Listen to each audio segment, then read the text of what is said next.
அனைத்துலக யூடியூப் நேயர்களுக்கு என்னுடைய பணிவான வணக்கத்தை தெரிவித்துக் கொள்கிறேன். குரு பயிற்சி பலன்கள் 2024 ரிஷபம் ராசி.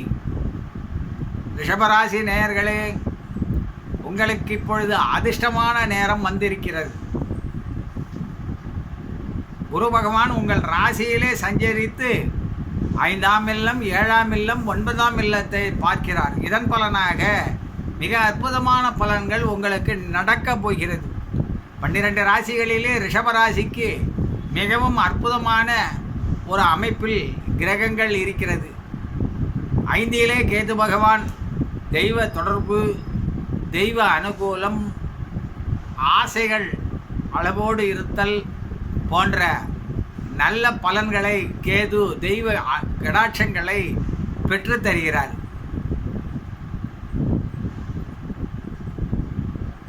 11இலே இருக்கக்கூடிய ராகு பகவான் உங்களுக்கு மிகுந்த லாபத்தை தேடி தருகிறார். கொஞ்ச நஞ்சமான லாபம் கிடையாது, அள்ளி கொடுப்பார். ராகு எப்பயுமே கொடுத்தாலும் அள்ளி கொடுப்பார், கெடுத்தாலும் அடியோடு பூமியில் புதைத்து விடுவார்.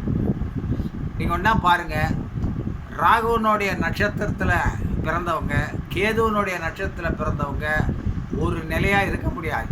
அவங்க மனம் போராட்டம் அவங்கள இந்த எல்லையிலேருந்து அந்த எல்லைக்கு போகும், அந்த எல்லையிலேருந்து இந்த எல்லைக்கு போக வைக்கும். அந்த மாதிரி ஒரு அற்புதமான வினோதமான ஒரு நிலைக்கு கொண்டு போகும். இந்த வகையிலே உங்களுக்கு ராஜகிரகமான சனி பகவான் 10இலே அமர்ந்து கொண்டு உங்களுக்கு தொழிலை அபிவிருத்தி செய்து கொண்டு இருக்கிறார். ராசியிலே குரு, 10இலே சனி பகவான், 5இலே கேது, 11இலே ராகு. இந்த ராஜகிரகங்கள் அனைத்தும் உங்களுக்கு நன்மையை தரக்கூடிய நிலையில் இருக்கிறது. சில பேர் சொல்லுவாங்க ஜென்மகுரு சிறைவாச்சமே செய்யும் அப்படின்ட்டு.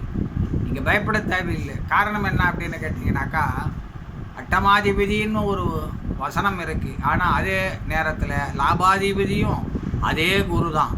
அதனால் கஷ்டத்தை கொடுத்தா லாபத்தை கண்டிப்பாக கொடுத்தே தீரும். குரு பகவான் அவங்க தான் தெய்வம், மனிதர்கள் அல்ல. தங்கள் இஷ்டம் போல் செய்யறதுக்கு நன்மை தீமையை தெய்வங்கள் கரெக்டாக செய்யும். அதில் எந்த சந்தேகமும் கிடையாது. திருப்பதி உண்டியலில் நீங்கள் சேர்த்து வச்சு திருப்பதி தரிசனம் பண்ணிட்டு வாங்க, திருமலைக்கு போயிட்டு வாங்க, உங்களுக்கு நன்மையை தரும். அதே நேரத்தில் குருவும் சந்திரனும் சேர்ற நேரம் கிருத்திகை, ரோஹிணி, மிருகசிருஷம் போன்ற நாட்களிலே திருப்பதிக்கு சென்று வாருங்கள். மன அமைதி, சந்தோஷம் மிகவும் உங்களுக்கு கிட்டும்.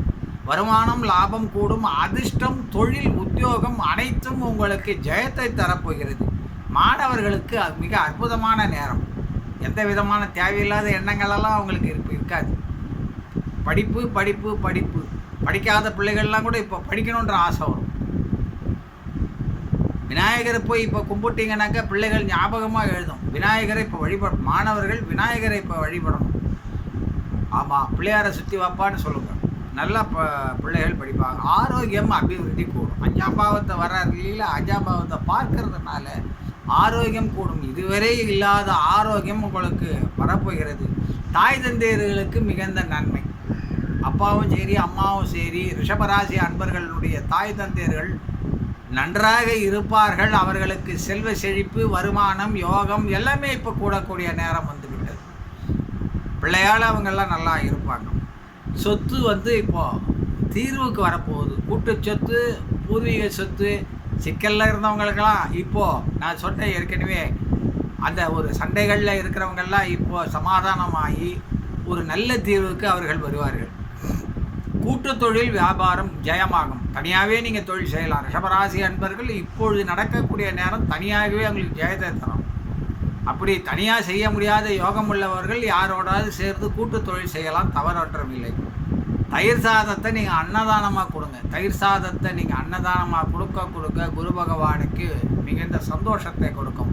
தயிரன்னம் தானம் கொடுங்கள். உங்களால் முடிஞ்சது 3 பேர், 5 பேர், 7 பேர், 10 பேர், 11 பேர், 21 பேர், 100 பேர், 1000 பேர், உங்கள் சக்திக்கு தகுந்த மாதிரி செய்யுங்க.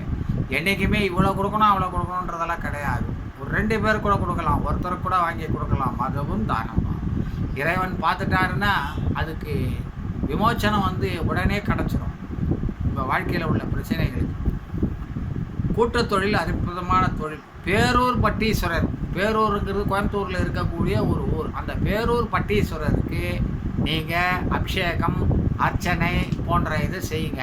அப்படி இல்லையா, கும்பகோணம் பக்கத்தில் இருக்கிற பட்டீஸ்வரருக்கு அபிஷேகம், அர்ச்சனை செய்யுங்க.